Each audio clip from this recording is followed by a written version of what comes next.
கர்த்தருக்கு ஸ்தோத்திரம். Welcome to past and post. இந்த நாளுக்கான தேவனுடைய ஆசீர்வாத வார்த்தை 1 பேதுரு எழுதின புத்தகம் 2ஆம் அதிகாரத்தின் 9ஆம் வசனத்தை நான் உங்களுக்காய் வாசிக்கிறேன்.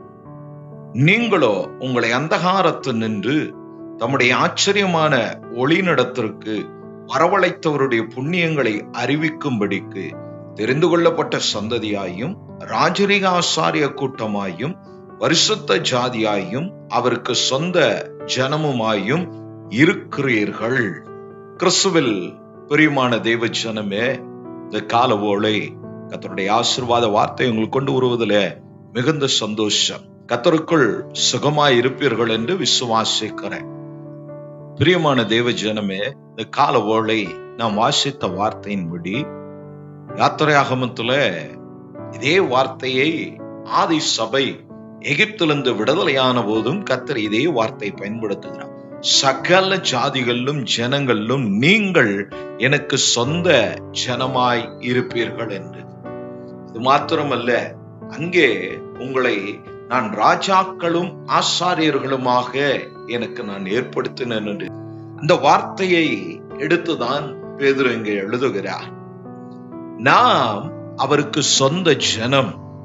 ஏனெனில் நான் ஏற்கனவே சொன்னது போல அவர் நம்மை கிரயம் கொடுத்து வாங்கி இருக்கிறார். அவருக்கு சொந்தமானது இந்த பூமியின் சபை கூடுதலில் பங்கு கொள்ளுகிற அவருடைய விசுவாசிகளாய் இருக்கிற நாம் ஒவ்வொருவரும். நீங்களும் உங்களை அந்தகாரத்தினின்று வரவழைத்தவருடைய புண்ணியங்களை அறிவிக்கும்படி. ஏன் இந்த கிறிஸ்தவ வாழ்வு என்பதை இவ்வார்த்தை நமக்கு அடையாளப்படுத்துகிறது. அந்தகார இருளிலே, பாவத்திலே, பாவத்தின் உளையான சேற்றிலே கிடந்து மரணத்துக்கு ஏதுவானவர்களாய் இருந்த நம்மை ஆதி மனிதனாம் முதல் மனிதன் ஆதாமனுடைய பாவத்தினாலே பின் சந்ததிகள் இன்று நாமும் கூட பாவத்தில் கடந்தோம். பிந்தின ஆதாமம் இயேசு கிறிஸ்துவனுடைய பாடுகளினாலே அவர் நமக்காய் ஜீவன் கொடுத்து நமக்கு கிரயமாய் தன்னுடைய இரத்தத்தை சிந்தினபடினாலே இன்று அந்த இருளின் நின்று கர்த்தர் நம்மை விடுதலையாக்கி இந்த உலகத்தின் வெளிச்சங்களாய் கர்த்தர் நம்மை வைத்திருக்கிறார். கிறிஸ்தவம் எதையோ நோக்கி நகர்ந்து கொண்டு இருக்கிறது. நான் ஒன்றை இந்த கால ஓலை உங்களுக்கு நினைப்படுத்த விரும்புகிறேன். இந்த பூமியிலே எவ்வளவு செல்வம் இருந்தாலும் அதையெல்லாம் விட்டு ஒரு நாள் நாம் பிதாக்களோட இந்த பூமியிலே நித்திரை பண்ண வேண்டிய கட்டாயம் ஒவ்வொரு மனிதனுக்கும் இருக்கிறது. இதான் அழகாய் தமிழ்ல சொல்லுவார்கள், பிறப்பு 6லும் சாவு, 60லும் சாவு, 100லும் சாவு என்று. மரணம் பிறந்த பின்பு மனிதனுக்கு நியமிக்கப்பட்டது மரணமாகும். இந்த இடைப்பட்ட வாழ்க்கையிலே நாம் சொத்தை சேர்த்தமா என்பதை விட நான் ராஜ்யத்துக்குரியவனாய் வாழ்ந்தேனா, என்னுடைய மரணத்துக்கு பின்பு அந்த நித்திய தெய்வத்தோடு கூட சதா காலங்களிலும் யோகா யோகமாய் வாழ்ந்து கொண்டு இருக்கிற அந்த ராஜ்யத்திலே நான் பிரவேசிப்பனா என்றதான அதை குறித்ததான கவலையற்றவர்களா இந்த நாளில் கிறிஸ்தவம் ஓடிக்கொண்டு இருக்கிறபடினால இந்த காலவோளை ஒரு எச்சரிப்பாய் நான் உங்களுக்கு பணிவாய் கேட்டுக்கொள்கிறேன். தயவாய் அப்படிப்பட்ட ஒரு கிறிஸ்தவ வாழ்க்கை வாழ்வீர்களானால் ஒரு விசை உங்களை நீங்கள் நிதானித்து அந்த பாதை நின்று திரும்பி கர்த்தருக்கானவர்களாய் வாங்க. நீங்கள் எவ்வளவு ஓடினாலும் அதெல்லாம் ஒரு நாள் இங்கு விட்டு போக வேண்டிய சூழ்நிலையும் கட்டாயமும் உங்களுக்கு இருக்கிறது. ஆதலால் நிலையற்ற இந்த பூமியிலே வாழ்ந்து கொண்டு இருக்கிறோம், நிலையான ஒன்றை தேடி. ஆதலால் தெய்வ பிள்ளைகளாகிய நாம் கர்த்தர் நம்மை ஏற்படுத்தின நோக்கம் அறிந்து நாம் செயல்படுவோம். அந்த இருளில் நின்று விடுதலையாக்கப்பட்ட நாம் அவருடைய நன்மைகள், அவருடைய குணங்கள், அவருடைய ரட்சிப்பு, அவருடைய சுவிசேஷத்தை, அவருடைய சமாதானத்தை, அவருடைய விடுதலையை நாம் ஜனங்களுக்கு கொண்டு சேர்க்கிறவர்களாய், நம்மை சுற்றி இருக்கிறவர்களுக்கு சுவிசேஷமாய் அந்த நாமத்தை அறிவித்து நம்முடைய சபை வளர்ச்சிக்கு நீங்களும் நானும் ஒரு முக்கிய பங்கு வகிக்கிறவர்களாய் இருக்க வேண்டும். அதை தான் இந்த வேதம் அடையாளப்படுத்துகிறது. யோசித்து பாருங்க, வெறும் 11 பேரை கொண்டு இந்த உலகத்தில் கிறிஸ்தவத்தை இவ்வளவாய் வளர்த்தெடுத்த தெய்வம் எவ்வளவு வல்லமையும் மகத்துவமும் நிறைந்தவர், எண்ணிறைந்த அற்புதங்கள், ஆச்சரியப்படும்படியான காரியங்களை எல்லாம் தேவன் செய்து தமது நாமத்தை மகிமைப்படுத்தி வருகிறார். எப்படி அவர் உங்களை விடுவார்? அவர் உங்களை ஏற்படுத்தி இருக்கிறாருங்க. என்னவாக? ராஜரிக ஆசாரிய கூட்டமாக, அதிகாரத்துக்குரியவர்களாகவும் மற்றவர்களுக்காக தரப்பில் நின்று ஜெபிக்கிறவர்களாகவும் கர்த்தர் நம்மை ஏற்படுத்தி இருக்கிறார். பல நேரங்களில் சபைகள்ல நாமே ஜட்ஜாய் மாறி விடுகிறோம். மற்றவர்களை நியாயம் தீர்க்கிறோம். மற்றவர்களை நியாயம் தீர்க்க நாம் யாருங்க? கர்த்தர் அதை பார்த்துக் கொள்வார். கர்த்தர் அதை கவனித்துக் கொள்வார். உங்கள் ஊழியர்கள் அதை பார்த்துக் கொள்வார்கள்.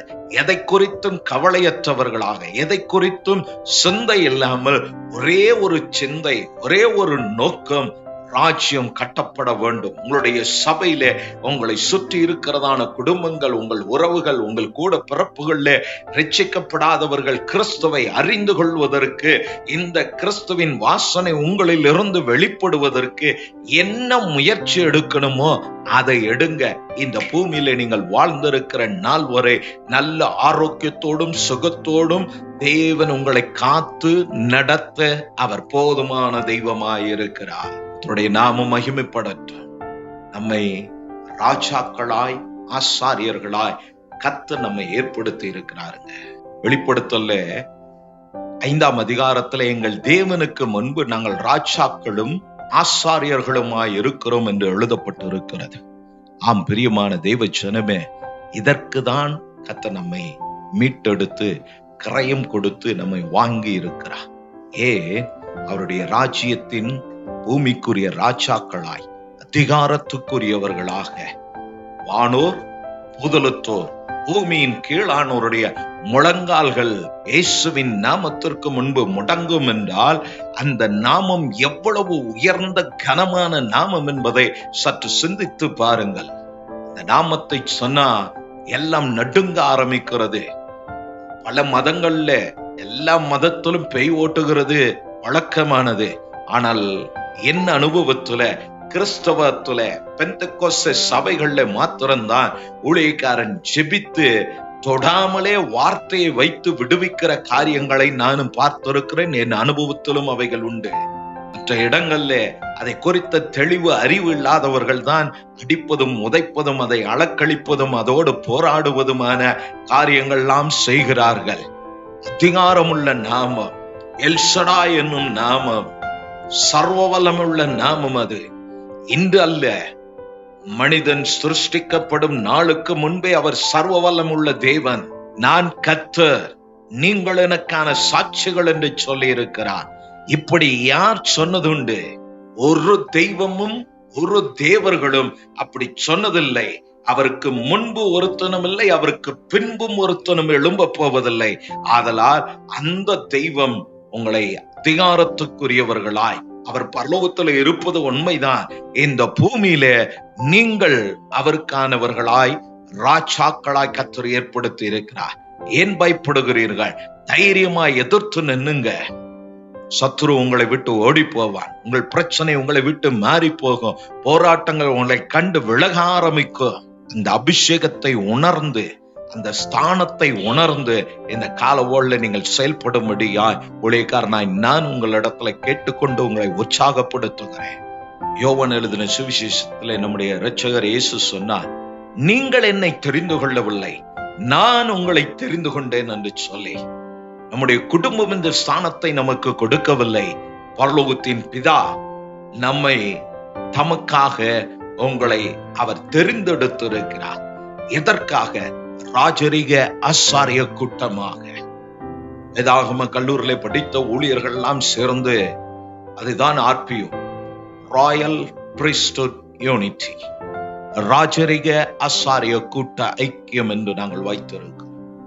இதேதான் உங்களுக்கான ஸ்தானம். ஊழியர்களுக்கு மாத்திரம் அல்ல, அது வேற அழைப்பு. உங்கள் போதகர்கள் அவருடைய பாடுகளும் உபத்திரவங்களும் அவர்கள் கடந்து வருகிற பாதைகளின் வேதனையை சுமந்து நடந்து வருகிற அந்த அனுபவங்கள் தான் சபையினுடைய உங்களுடைய ஆசீர்வாதமே. நீங்கள் தைரியமாக செயல்படுங்க.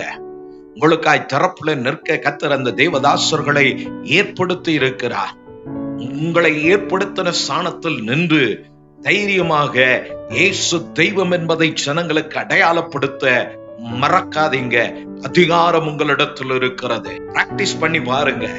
அப்பதான் தெரியும் உங்களுக்குள் இருக்கிறவர் எவ்வளவு மகிமையும் மகத்துவமானவர் என்று.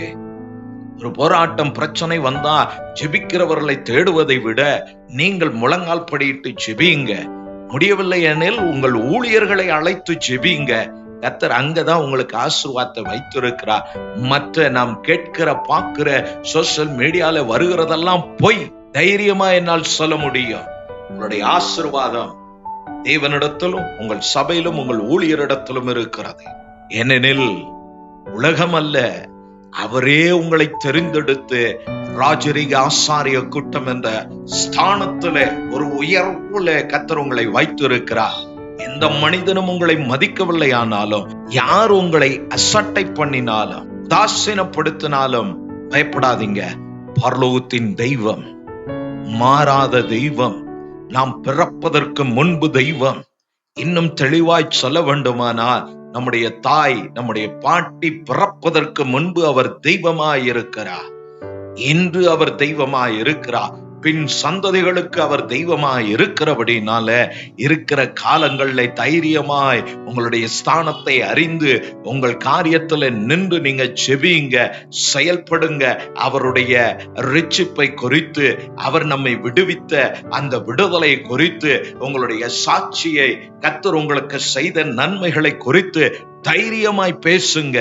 கர்த்தர் மகிமையான காரியத்தை உங்களை கொண்டு உங்கள் குடும்பத்திற்கும் உங்கள் சபைக்கும் உங்கள் சரீரத்துக்கும் உங்கள் ஆத்மாவுக்கும் அதை செய்ய இயேசு போதுமான தெய்வமாய் இருக்கிறார்.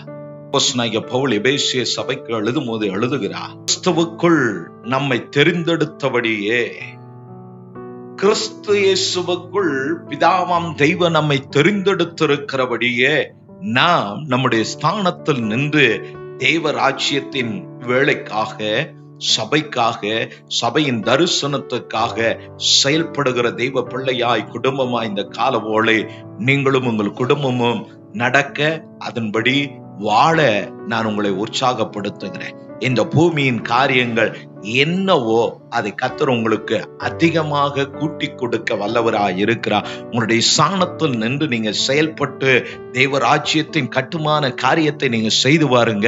கர்த்தர் உங்களுக்கும் உங்கள் பிள்ளைகளுக்குமான வீட்டையும் இந்த பூமியில் நீங்கள் வாழ்வதற்கான வாழ்வாதாரத்தின் ஆசீர்வாதத்தையும் நன்மையையும் சுகத்தையும் உயர்வையும் மேன்மையும் செல்வத்தையும் கொடுத்து உங்களை மகிமைப்படுத்த, கனப்படுத்த, உங்களில் வாசமாய் இருக்கிற தெய்வமே தெய்வம் என்பதை அடையாளப்படுத்த அவர் போதுமான தெய்வமாய் இருக்கிறபடினால இந்த கால ஓலை என்னோடு கூட சேர்ந்து கண்களை மூடி நாம் ஒன்றாய் ஒரு மனமாய் நாம் ஜெபிப்போம்.